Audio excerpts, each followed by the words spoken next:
When life throws you a curveball, how are you going to handle adversity? Welcome to the Fearless Mindset Podcast, where you're about to go on a journey as I interview security, business, and entertainment leaders on what it takes to stay fearless. I'm your host, Mark Ledlow, and enjoy today's episode.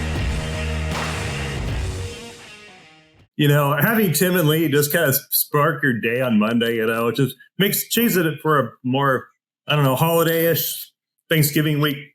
Gives it kind of a holiday spirit. And so I'm kind of feeling a little goofy.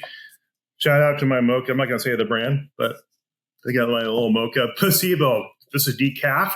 It tastes like caffeine, but it's not. So doctor said, stop the red meat. Stop the sodium. I'm like, all right. Well, it's one of those 50 things you got to deal with. Hey, Mark, got a question for you. Yeah, what's that? Usually you have the questions for people, but I'm going to throw a question out to you. Holy shnikes. Ready? Am I officially the most brought back guest on your podcast? I mean, this is like 3 times in 2.5 months. He's asked me that like 50 times this weekend, mate, so he better be. I think you're right, Lee and Tim. I think, Tim, I've lost track. Yeah, you got to be. Well, you probably have the most hours of any guest.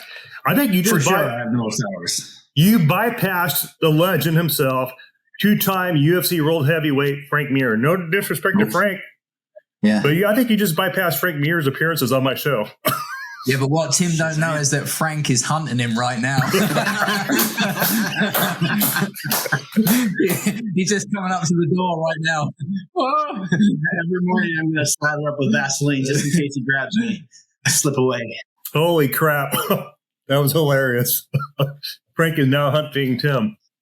Well, shout out to Frank Mir. Frank, don't hurt me. Whatever you do, don't hurt me. Yeah, please not, Frank. That's what Tim's going to do. Tim's going to open the door and push me out and say, "This is Tim." I'm dying over here. I'm sure the audience is like, "What the heck is this?" Welcome to our world. Welcome to the every world. Day for Lee and I. What is this? But yeah, just for the audience, this is probably Tim's the most appeared guest on the show in 2023. So I think we need to make a trophy for Tim for the podcast, maybe a T-shirt. Ooh. It says Fearless Mindset, most appeared guest on the show for 2023.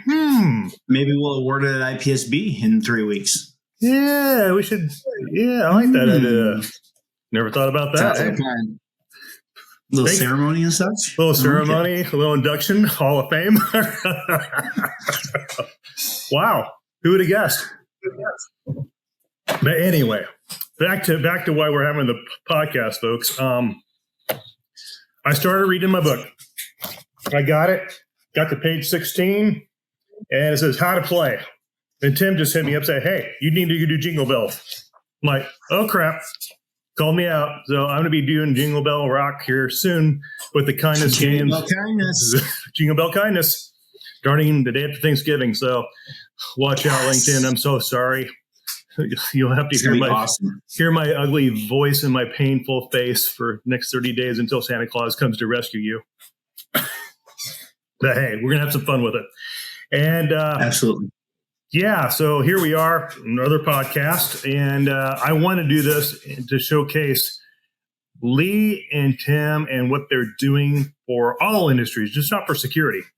Because there's everybody in all industries. I'm seeing some gal that was doing her shout out. She's in the mortgage industry. I'm like, wait a minute, she's not security, she's mortgage. So I'm like, this is crossing all sectors now.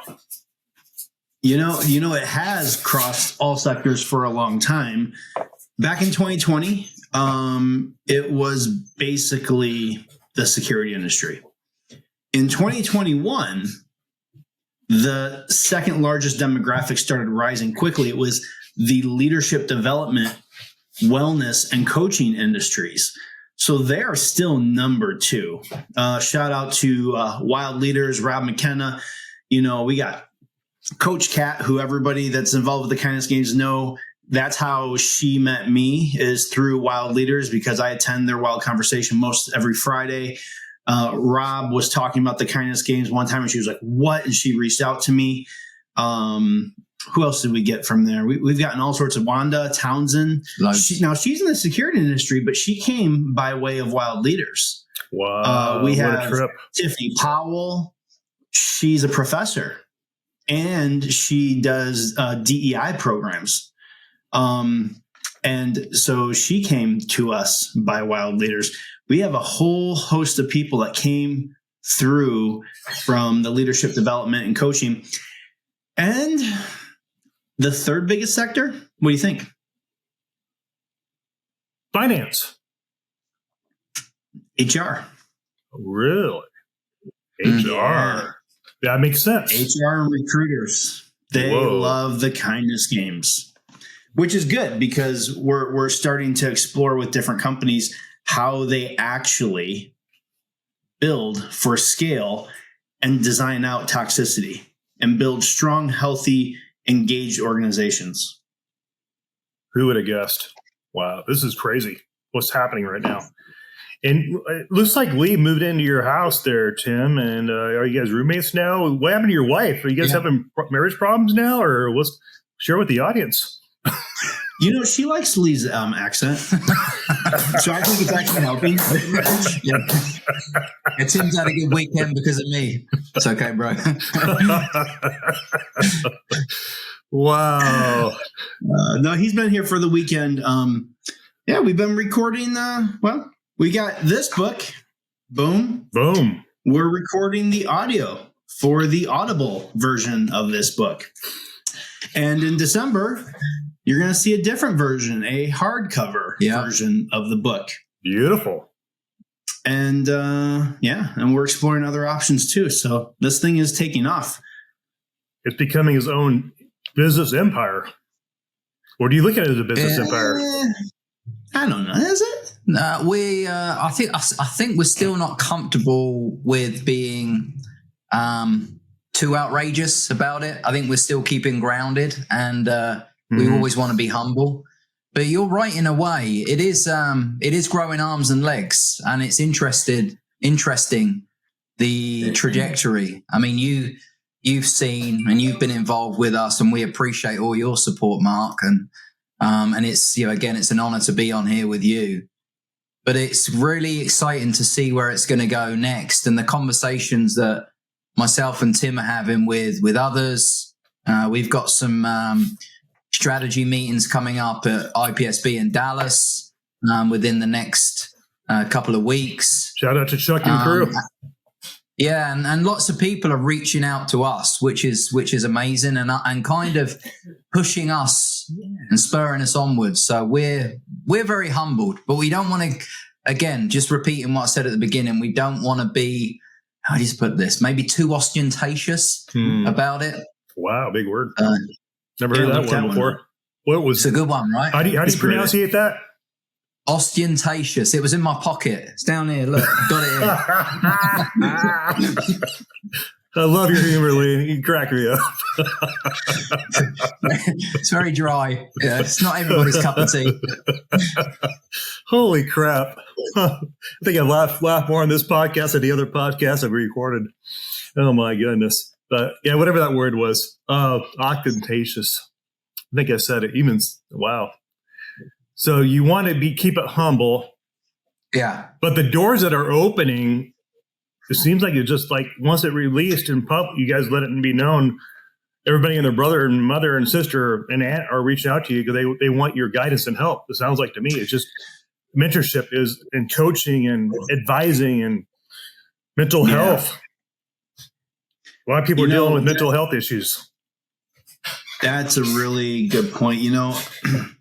Why did we write the book? Now, a lot of people are asking that, and it wasn't our idea. It was actually the TKG alumni who completed their journey in the first year. Mm-hmm. It was their idea. They said, we need to write a book about this experience. It was a transformational experience. It went from two guys goofing around because one guy was on the verge of depression, sharing some kindness, elevating other people, just getting back into a healthier mental space. And within a year, somebody on every continent except for Antarctica had finished this challenge, which is crazy. Very crazy. And so they said, we need to document it. And so we tried to say no like 4 times. Like we said, I don't really know anything about writing books. I don't write books. I don't know anybody that writes books. So go ahead and find someone that writes books. And then we'll talk, right? And then they came back like a few months later. They said like, oh, well, you need to write a manuscript if a publisher is going to look. I was like, well, we don't have a lot of time, so we'll only write if everybody writes their story. Like 17 people or something like that wrote their story. And we're like, come on, this is crazy. Yeah. And then last year, they found a publisher and they were like, yeah, we love it. Let's do the book. And we're like, what? You're kidding me. No. And then they're like, yeah, we looked through the book and this is what Tim and Lee, you need to write to kind of fill in the gaps and make this a cohesive book. And we're like, yeah, you know what? We're pretty busy. This might take a couple years. And the publisher was like, it can't take a couple years. Like, we got to get this done. We're like, yeah, we'll try. And we put in some decent faith effort. So we got laid off.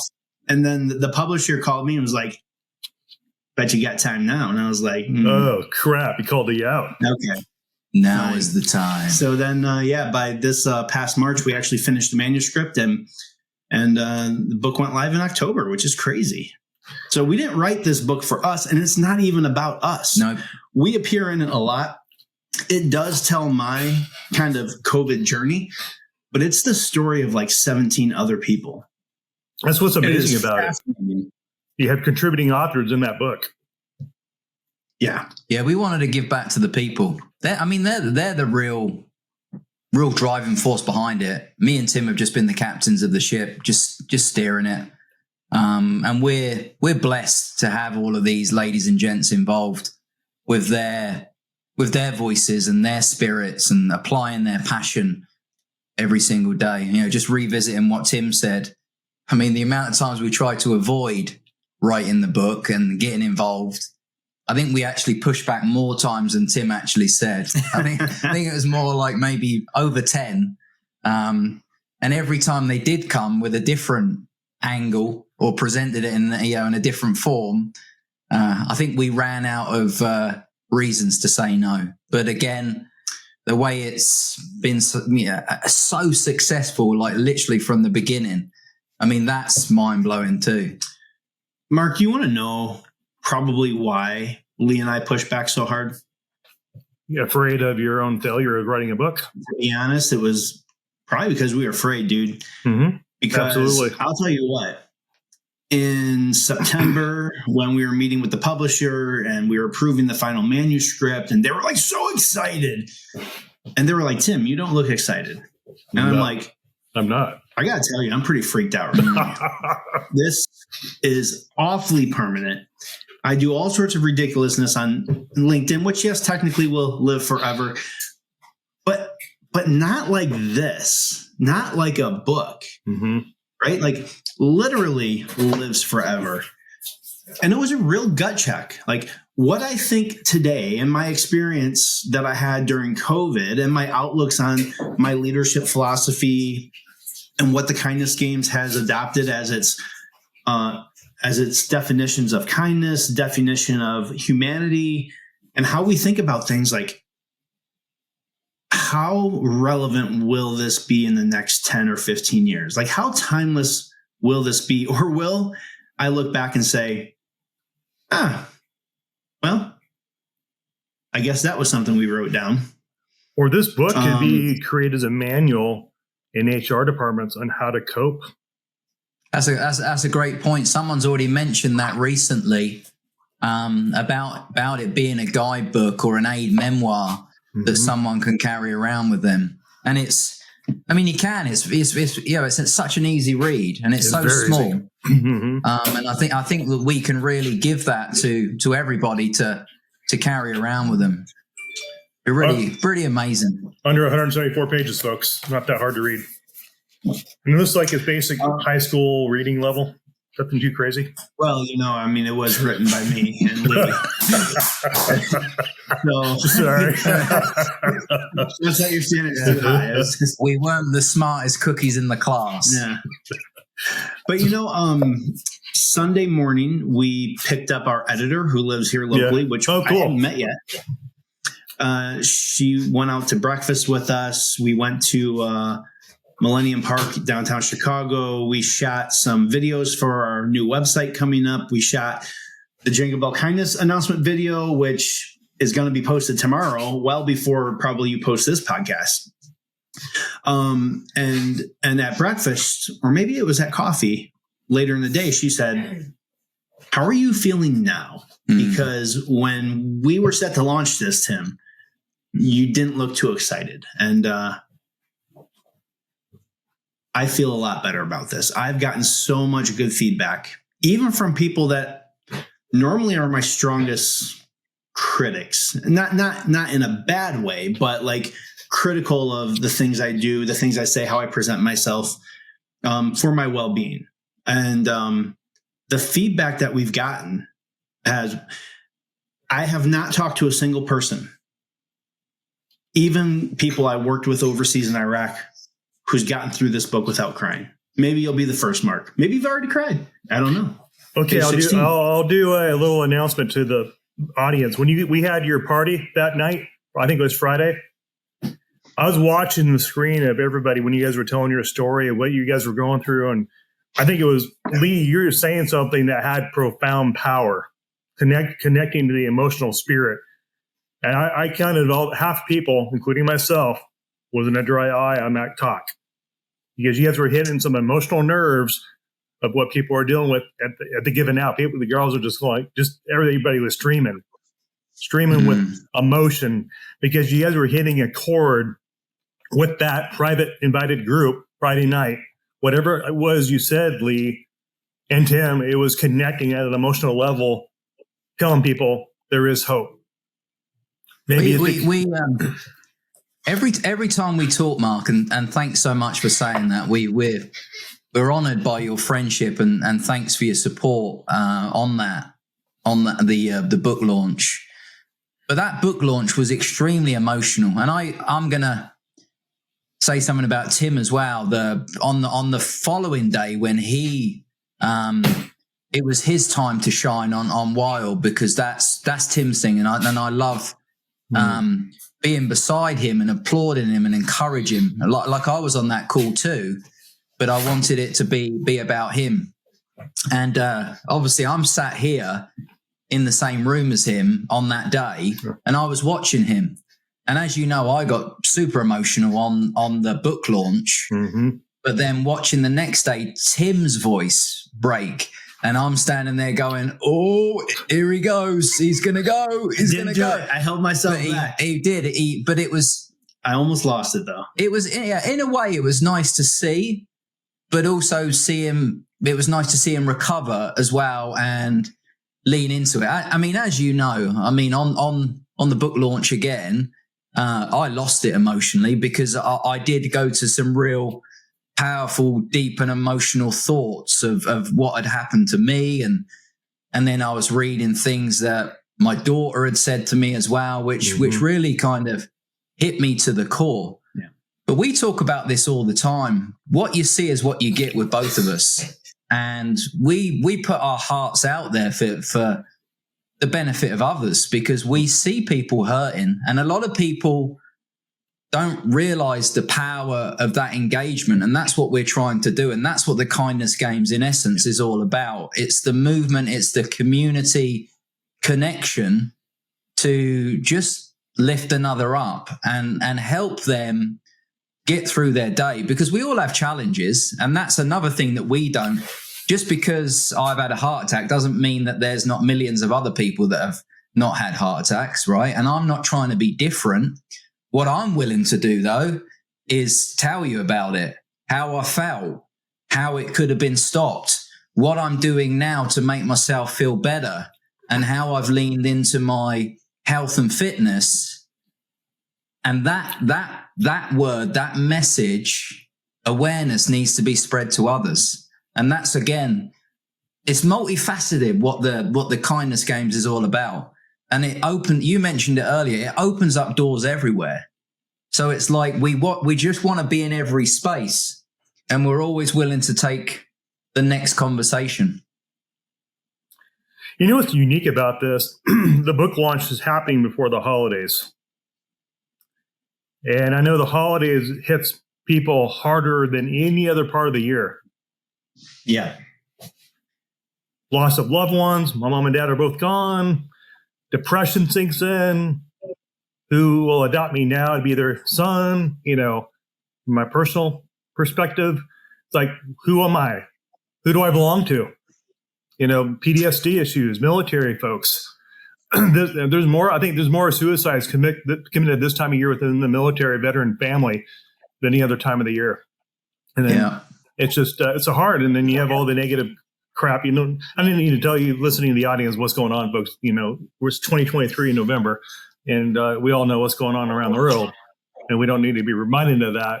But the beauty of this podcast is to showcase of the genius, kindness, nature of both Tim and Lee, and what they want to do for the world, to impact the world, not just security, but other industries in the tech or any other industry in software, pharmaceuticals. Who knows?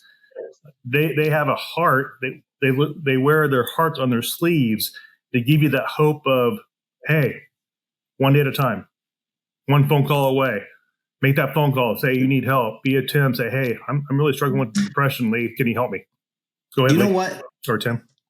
Can I read you a quick segment from this book? You got it. Based on what you just talked about. Kindness as a cure. This is part of my story. November is a tough month. Thanksgiving is the beginning of the holiday season, and you basically have to wrap up your entire professional year by the second week of December before everyone checks out for the new year. Coming into November 2020, I had what I felt was a mountain of work. I had also had a lot of extra activity in my personal life. My father-in-law's health continued to decline. He was spending more and more time in the hospital 6 hours away, which meant my mother-in-law was with him, which meant the kids were left at home on their own. On the bright side, 2 of the boys were old enough to look after the younger, but cleaning and maintaining a household is not a strong suit of adolescent boys. The second week of November, we received that call.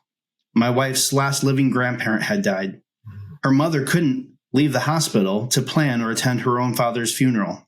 What a terrible burden she was under. My wife and I picked up the slack of the funeral planning. We spent every evening with her brothers getting them ready for the funeral while getting the house ready for their dying father to come home from the hospital. My wife Zoomed the funeral so that her mother and elderly family members who couldn't make it could attend virtually. As soon as the funeral services had ended, the schedule for my father-in-law's discharge from the hospital was set. He came home Wednesday, the week before Thanksgiving, and we were shocked when the ambulance delivered him. The whole family was in the house as they brought him in, and what we saw drove us all to tears. He died the next day. We had his funeral on a Monday. Thursday was Thanksgiving. And that's what birthed the Jingle Bell Kindness. Because for the second time in 2 months, I was on the verge of depression, on the verge of really being socially immobilized. During that time period, I was unable to literally do my job. My boss was like, hey, I need you to write these reports and help me wrap up the year. And I was like, to be honest, I stare at a blank Word document on my laptop for 2 and 3 hours at a time. And I can't even get the motivation to start typing. And that's where I was. And you're absolutely right. Between Thanksgiving and Christmas, people who suffer from depression and suffer from mental illness and suffer from PTSD, many of them suffer the most during that time of year. And that's why we do the Jingle Bell Kindness. We start the day after Thanksgiving, and there's always at least 30 days between then and Christmas Eve. And we do that, one, because it's an easy 30-day time period that people can start a new TKG journey, or people can add to their old TKG journey, continuing the overtime. But mostly, for the people who are suffering silently at home, trying to act like they're doing their work and hoping their boss doesn't notice that they can't. We want to flood the zone with kindness and positivity so that they can see their pain in other people's stories and know that they're not alone. And maybe even reach out during a time when all of us are doing a little less work. Amen. Got a little bit of a frog in your throat there, young man. Ribbit. Yeah. So here's something for you. I'd like to ask you a question, Mark.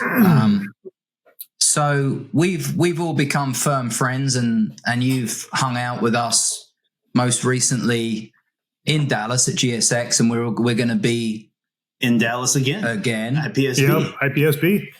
So my question is, how has our friendship and the kindness games impacted you?